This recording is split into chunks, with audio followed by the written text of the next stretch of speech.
Bien, et comme j'avais eu le privilège d'introduire, il paraît que j'ai le privilège de conclure, mais il n'y a pas de conclusion possible à nos débats, c'est leur principe même. Les discussions sont ouvertes à chacun de se faire son avis.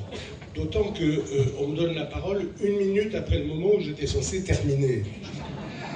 Donc je vais simplement vous livrer quelques impressions d'un touriste habitué à ces rencontres. D'abord pour dire, et je pense exprimer ce que vous avez tous ressenti, cette satisfaction devant la qualité d'un débat vraiment démocratique. C'est-à-dire vraiment pluraliste, vraiment au fond, et où chacun joue son rôle, ceux qui sont sur la scène, et puis le public, comme on dit souvent. Sacha Guitry disait, il y a des soirs où le public a du talent. Moi, je suis très frappé du talent, chaque année, du public, de l'assistance des rencontres de Cannes. Merci à vous tous.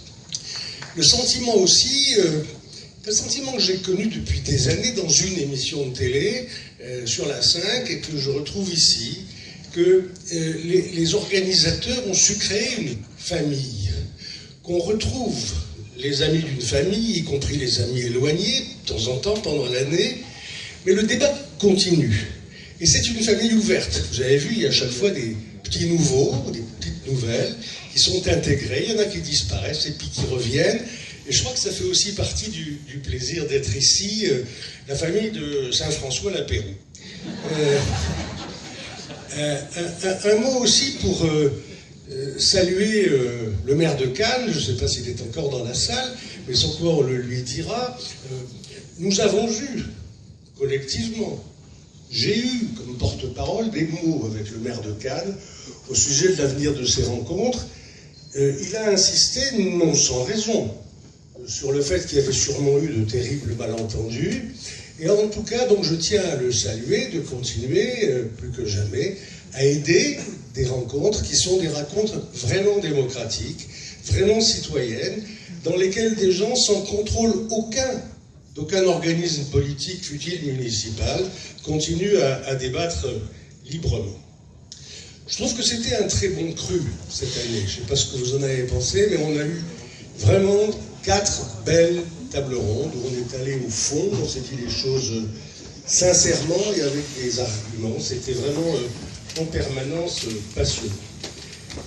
Il y a eu bien sûr des surprises, des moments inattendus qui font aussi le sel de ces rencontres.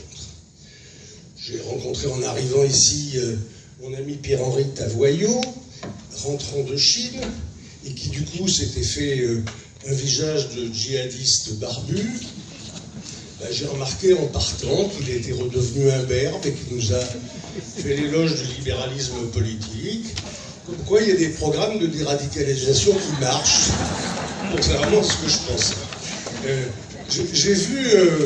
J'ai assisté comme vous à une algarade improbable entre un journaliste d'investigation remarquable d'un journal non moins remarquable et notre procureur préféré qui a dépassé un petit peu les phrases habituelles des gens qu'on se dit en gens de bonne compagnie, mais au moins on a su ce qu'ils pensaient l'un et l'autre.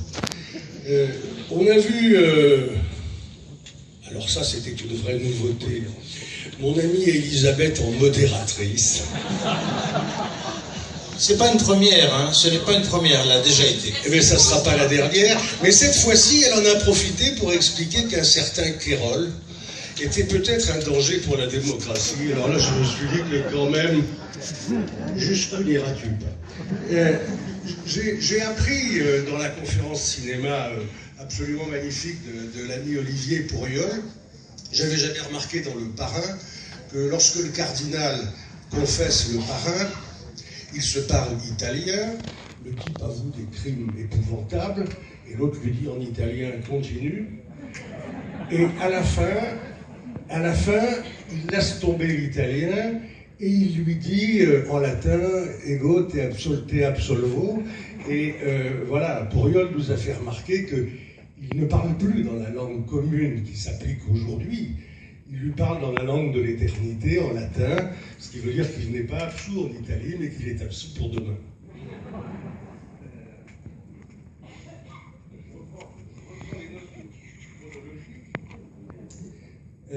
Dans les tables rondes, on a appris, réappris, réentendu des choses tout à fait utiles. Je parlais en commençant ces journées du hussard noir de la République, que devait être, selon moi, le journaliste dans la société moderne. Mais je crois qu'on a vu de beaux exemples de ce que c'était que ces hussards noirs en action et en discussion aujourd'hui, et qu'on l'a vu sans corporatisme, en voyant que l'exigence qui se pose à tous, à eux comme à nous, à tous ceux qui concourent à l'information, c'est en effet le respect permanent d'une certaine éthique démocratique, citoyenne, dans l'exercice de ces professions. Et il m'a semblé qu'il fallait préciser, en effet, grâce à eux, l'objectif qui était désormais le nôtre, qui n'était pas simplement de défendre l'information libre et pluraliste, mais de défendre plus que jamais la qualité de l'information. De l'information, nous en avons beaucoup, peut-être trop. Ce dont nous devons pouvoir être sûrs, c'est qu'il y a de temps en temps une véritable qualité de l'information qu'on nous fournit. J'ai remarqué qu'on parlait souvent des excès de l'information continue sur l'échelle du continu, avec un contrôle intellectuel pas toujours très fort. C'est vrai qu'il faut savoir résister à ça. J'avais une anecdote personnelle qui me revenait à l'esprit. J'ai été un jour invité par BFM TV pour venir commenter un soir des municipales. Le premier meeting où Nicolas Sarkozy allait soutenir Nathalie Kosciusko-Morizet dans un meeting. Je suis arrivé à l'heure prévue et j'en avais 1 heure d'antenne. Mais Sarkozy avait décidé de ne pas aller là à l'heure, parce que je crois qu'il ne voulait pas saluer les centristes dans la salle, enfin une histoire tout à fait essentielle. Et nous avons donc dû, pendant 1 heure, attendre l'arrivée de Nicolas Sarkozy en meublant, comme ils disent. Et donc on voyait l'appartement de Nicolas Sarkozy devant lequel étaient garées des voitures, puis on a vu le départ des voitures. Et puis voilà, et alors on parlait de ce qu'on pouvait. Et à un moment, la voiture de Sarkozy ne va plus vers Bercy, mais elle tourne à gauche. Et l'animatrice me dit, Roland Quérol, à votre avis, où va-t-il?